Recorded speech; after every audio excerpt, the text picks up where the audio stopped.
Do you want to know what the dating platform was in the ancient world? Well, I'll tell you what it wasn't. It wasn't harmony.com. You find that on the internet. And it wasn't its twin sister, Silver Singles. Nor was it Mingle with Lookers. That last one's mine. This is going to surprise you. The dating platform for singles in those early centuries was at the well, the water well, in the center of the town. Every town and village had one. Every town grew up around its water supply. Houses in those days, they didn't have running water like we do. That's a modern invention of our present world. The village well here in our church is right outside that door over there on that wall, and it's called the water fountain. And young people, they're going to meet there, and what they're going to tell you and do, I'm not sure. But if you listen to this talk, maybe you'll figure it out. According to what I read in the Old Testament, the town well was the place to meet the person of your dreams. In this lesson, I'm going to look at a young lady who's called Rebecca. Rebecca is the first in a long line of women who are going to meet their future partner through an encounter at the water well. And it seems to me that God uses the water well long ago in the center of town to be his social platform for that very event, for his guidance concerning marriage. And oddly enough, it's going to manifest itself right there at the well. At those town pumps, God was not only present, he seems to make it clear that these young lovers, they're going to pick out the right one that's going to be their mate all the rest of their life, a husband or a wife. Now, this is going to come as a bit of a surprise to many of you because Rebecca and Isaac, they're going to be betrothed right here at this well.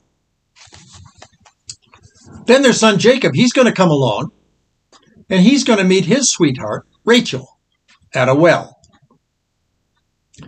Moses, he's going to come along later and he's going to meet Zipporah, his wife, at a well as well. Now, when you find yourself in the book of Ruth, Boaz, he shows up and he meets Ruth, and they have their first conversation before they get married at a well. When you look carefully at these many features, there's something very common that's running through these stories.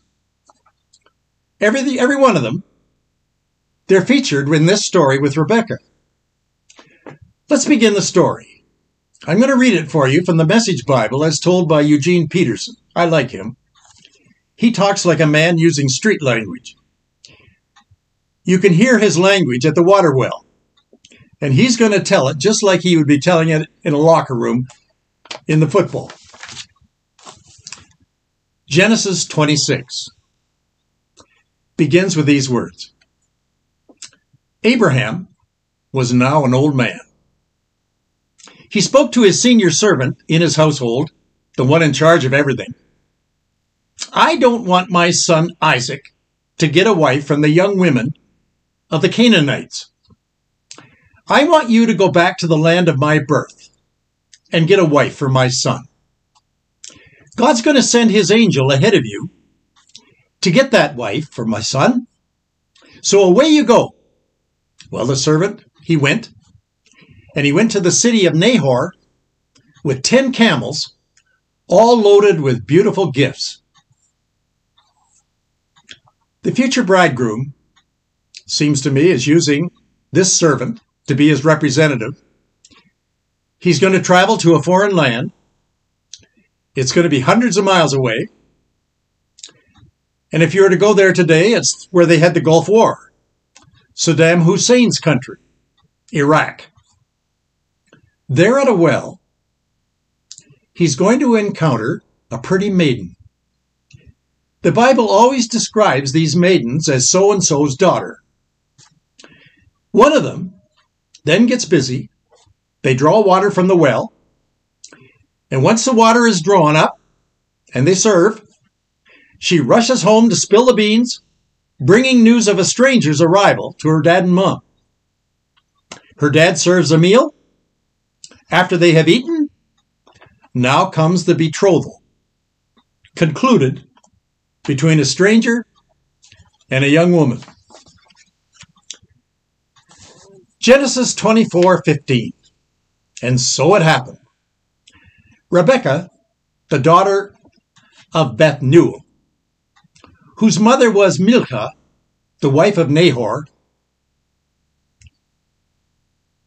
came out with a water jug on her shoulder. The girl was stunningly beautiful, a pure virgin. She went down to the well and she filled her jug. Abraham's servant, he ran over to meet her and said, "Please, can I have a sip of water from your jug?"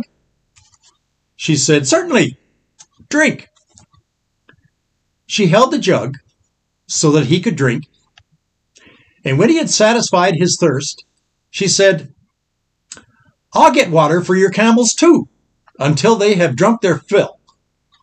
She promptly emptied her jug into the trough, ran back to the well to fill it, and she kept at it until she had watered all the camels. The servant, he just stood there and watched, silent. He didn't say a word. I bet he thought to himself, was this God's answer? Had God made his trip a success? When these stories are told in the Bible, you'll notice that there's a close similarity to all of them. Example, the story of Isaac finding Rebekah and the story of Jacob finding Rachel. The end result seems that the plot was somehow manipulated to bring about that same effect. What I'm saying, men meet maidens at wells when they travel abroad, and then when they return home, they bring with them a wife. Okay, back we come to our subject, Rebekah.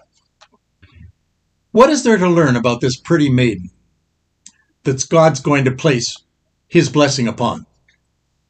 It seems to me God's going to set a pattern of all blessings, of all the people. It goes all the way back to the patriarch Abraham. God shows up at the well, and just like the story of Fiddler on the Roof, matchmaker, matchmaker, make me a match. Are you familiar with those words? They said, matchmaker, matchmaker, make me a match, find me a find, catch me a catch. Matchmaker, matchmaker, look through your book and make me a perfect match. Well, in the book of Genesis, when you get to chapter 24, Abraham, the dad, he has a deep fatherly concern. Do you know what his concern is? Every dad has the same feeling. And it's a feeling for his son. Here it is. His young son should find a wife. Where's he going to find her? And who's it going to be? Strange thing, though, in this story, Abraham, he appears to be more concerned about his son getting a wife than his son is. Some of you dads out there, maybe you got the same feeling. Throughout this narrative, Isaac the son, he doesn't seem to lose any sleep at all. Whatever happens, it's going to happen. He isn't worried about it. But remember what God told Abraham? Your descendants that I'm going to have for you are going to have this land, and they shall be as numerous as the stars in the sky. Abraham thinks, and rightly so, then there needs to be some children for this next generation, if that's going to happen. So my son better get going. He better find himself a wife. In this case, Abraham has a faithful servant. who's the head of the household. And he sees the need more clearly than Isaac does. And watch what he does. With the help of an angel, he begins to make travel arrangements. He gets to a well in Nahor, in Iraq. And when those camels had finished drinking, Genesis 24:23, the servant of Abraham, he brings out all these gifts from these 10 camels, and he gives them to Rebekah. She invites him home to meet her parents. "There's room in my dad's house for all of you to come and stay," she said. "We also have a barn, and you can put your camels there tonight. There's feed for them." What does Isaac do away back home with his dad? Well, he just sits back. He doesn't know any of this is happening. And he lets others scurry around on his behalf to do the job. Do you know, nobody did that for me. Did you have a matchmaker for you? When I got married, I did it all. When I found my wife Mary, we were doing dishes together in the kitchen at the seminary. My dad didn't even know I was out looking. Probably your dad didn't either, did he? What does Rebekah do in our story? After she has watered the stranger's camels. Verse 28. The girl was off and running, telling everybody in her mother's house what had happened. Throughout this story, you can see God's hand behind everything that's going on. All the scenes have his handiwork on it. Was God behind the scene in your love life when you chose your bride?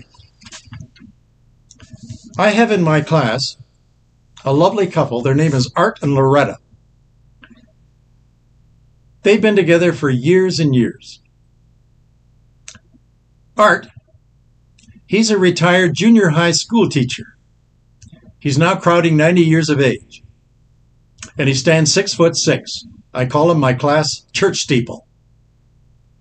And they've been married as a couple for longer than me. I was married in 1964. They beat me. You do the math. Over the years, Art being a teacher, out of his class came doctors, engineers, lawyers, nurses, teachers, carpenters, plumbers. And Art took his class very seriously, so seriously that often he would take them on field trips. Loretta, she would go along as the hostess and the chaperone. They would go as far away as Russia. Would you take a class of junior highs to Russia? What a job. They did it. In all my days of education, I never had one field trip. Did you? Art and Loretta, they had a grown daughter, and she suffered from kidney failure. Loretta, when she was tested, she had a perfect match of a kidney for her daughter. She donated her kidney for her. And here in Alberta, Loretta became one of the oldest donors that we had on record. I tell you all this to show you how they met. Their town pump is going to surprise you. It was a warm summer evening. Art was riding around with his friend who owned a convertible. Being a nice night, warm, they had the top down. As they were cruising near Central Park, walking on the sidewalk were two beautiful young ladies. They were sisters. They roomed together. One was a nurse. Her name was Loretta. The car stops. A conversation ensues. "Girls, would you like a ride?" Well, I'm sure those girls were told by their mom, don't take a ride with strangers. Well, they hopped in and they went for the ride. Loretta didn't know, but that little ride was going to become her town pump. That convertible that summer. Isn't it strange? It could have been a rainy night. Those two boys could have had the top up, and they were just driving around and had some fun. They could have been in Banff. Why were they near Central Park? As they were driving, they saw these pretty little maidens. Would you like a ride? Well, the rest is history. Was God the matchmaker in all of that? Did he meet Loretta and Art together at the well in that convertible? Seems to me, when you meet your lover, God's behind it and he's doing the plan. Abraham's servant, he gets to Rebekah's house and meets her parents. Her dad's name is Laban. The servant tells him why he's there. Here's what the servant said, verse 34. I'm the servant of Abraham. He's a great man of God, and God has blessed him. He has sheep, cattle, silver, gold, servants, camels, donkeys, land, servants. I have come all this way to find a wife for his son Isaac. God has led me to your town well. Your daughter came, and she gave me a drink, and she watered my camels. I take that as a sign. Let that woman be the wife. God has picked her out to be the wife of my master's son. What do you think Laban's answer was to that request? I'll read it for you, verse 50. This is totally from God, he said. We have no say in the matter.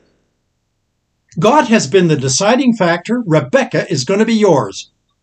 You take her and go, and let her be the wife of your master's son, as God has made it plain. Wow. I like Rebekah's style. Don't you? She's single. That's what Isaac was looking for. She's fair to look upon. Nothing like a beautiful virgin. She comes from the right family. She's carrying a water jug. That's a good sign. She gives the servant a drink. And then she gives a drink to the camels. Couldn't we all like a helpful angel like that? All set up, all ready to go. Guidance couldn't have been easier. Then come the gifts. 10 camel loads. Without lifting a finger, Isaac back home, he doesn't know any of this is going on. But believe it or not, he hit the jackpot. He's going to win the lottery, even though he didn't buy a ticket. Not so fast. Rebekah, she has loads of initiative. It seems to me she did everything that her mother told her not to do. I'll bet she went to that water well a couple of times a month, thinking she's going to find her maiden, or that maiden is going to find her sweetheart. She not only talks to strangers, she doesn't hesitate to accept the gifts that the strangers are going to give her. And then she invites these strangers home to her house. Would you let your daughter bring strangers home to your house? Just invite anybody in? Then Rebekah runs back ahead of them and tells everybody the news. When the servant invites her to return with him on the condition that she's going to be loyal and true to Isaac, she's happy to leave right now, immediately. She doesn't even wait the 10 days that her mom recommends. What have we here in this lady? Well, I'm looking at a powerful woman. If she were to have a t-shirt that she wore in that day at that well, I think it would probably read, "Don't mess with me." She was self-confident, unafraid, very forward, full of energy, beautiful to look at, strong. If Abraham was known as the patriarch to patriarchs, guess what he's getting for a daughter-in-law? Isaac. Do you think you found a good match? We're often told that in the ancient times that women were submissive. Don't believe all you hear. This Rebecca is more than that. Would you think that she grew up right here in our church, right here in Calgary? She acts like most of the girls that I've met in the hallways right here. What impresses me most about this story of Rebecca? There's nothing perfect in any marriage. Isaac wasn't perfect. Neither is she, and neither are any of you. No sooner does Rebecca get to Canaan and marries her Prince Charming that her real characterization begins to appear. And it happens to all of us when you get married. Two uglies are going to pop up in her personality. She's going to be impatient, and Rebecca is going to be impetuous. Isaac finds that he's married a wily Rebecca. They have twin sons, Esau and Jacob. But Mom likes Jacob more than the elder Esau. Rebecca deceives her husband Isaac into giving his blessing to Jacob rather than Esau, the firstborn. He switched the birthright. That woman, a once innocent maiden as we began our story, she's turned out to be a manipulative, deceptive little imp. How's God's sovereignty going to play out with all of that? Shouldn't it play out that through the elder Esau, he's going to be entitled to the inheritance, and all his children are going to be part of the blessing that Abraham has been promised? Here's what I want you to learn from this lesson. God chose Abraham and his descendants to channel his blessing to the whole world. Jesus is going to come from this blessing. He's going to be the Savior of mankind.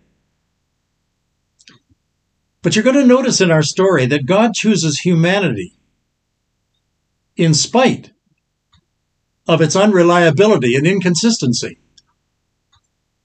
It's going to be full of self-deception, and it's going to be full of sin. God's going to choose vessels that are imperfect. They're going to be just old kitchen pots that are broken. All of you, you've come from the workplace long enough. You know that human vessels don't work very well. All of us out there, we're very complex. We're full of compromise. We're full of sin. Abraham, he lied to Pharaoh in Egypt about his wife. He told the Pharaoh that Sarah was his sister.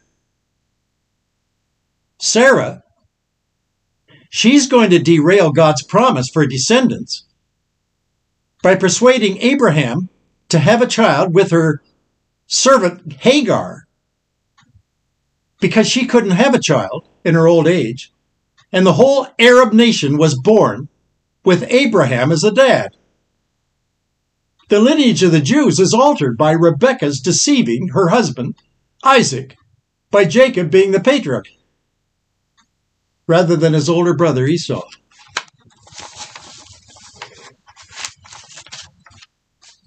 Esau and Jacob, they have a fight.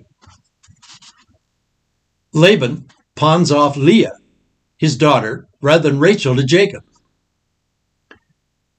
Now we come right up to the story of Joseph. He was sold into slavery, into Egypt, by his wicked brothers. And what does he do? Down there, he marries an Egyptian wife. But here's the key to our Rebecca story.